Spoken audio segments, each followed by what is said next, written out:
When people talk about cozy shows, more often than not, they're referring to something like this: a warm cup of tea in your favorite spot, or a gentle escape from a busy world. The term coziness usually invokes ideas of warmth, comfort, and familiarity, but today, I want to explore something deeper. How some stories transcend just being pleasant, and instead, create spaces where you feel strangely at home.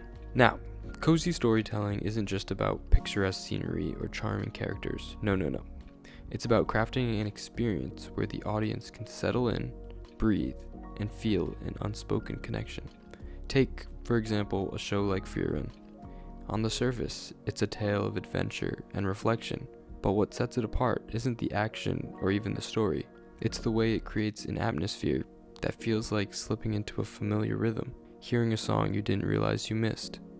Sometimes, stories come along that wrap you up in their world so thoroughly that you forget you're even watching a show.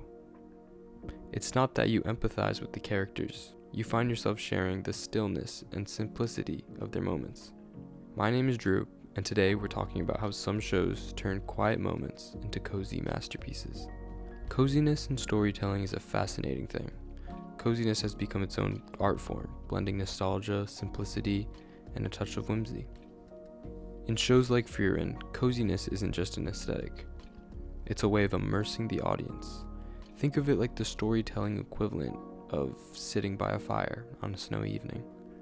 But all cozy stories are built on a foundation of creating emotional safety, a sense that you, the audience, are in good hands. And what's remarkable is how they use subtle tools to do this.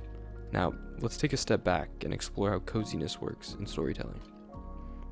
The human mind is hardwired to respond to certain sensory cues. Warm colors, soft lighting, and gentle music naturally put us at ease. These elements tap into something instinctual, our need for comfort and belonging. For example, sounds like a quiet hum in a quiet room or a crackle by the fire are deeply soothing. These sounds mimic what we'd hear in a safe, calming environment, which our brains associate with rest and recovery. Visuals play a role too. Take, for instance, the frequent use of twilight in Frieren. That soft, dusky glow signals the end of a long day, inviting both the characters and the audience to unwind. But it's not just about sensory elements. Coziness is also about pacing. Frieren slows down in many ways that other stories don't dare to. It lingers on moments that seem inconsequential. A shared meal, a quiet walk, or a compassionate silence. This slow pace allows the audience to savor the story much more, almost like sipping a tea instead of just gulping it down. It's a reminder to take our time and find the beauty in the mundane. One of my favorite examples comes in at episode 9. Rather than rushing through a key moment, the show pauses, lets the quiet surroundings and subtle interactions carry the weight. It's in those small pauses that the coziness thrives. But why does coziness matter? In a world that often feels loud and overwhelming, cozy stories provide something that we don't get enough of: space to breathe. They remind us that not everything needs to be grand or urgent to be meaningful, but rather sometimes the simplest things are a warm bowl of soup, a soft blanket, or a familiar voice. Those are usually what's most profound. This is why I think Frieren stands out. It doesn't just invite you into its world, it makes you feel like you belong there.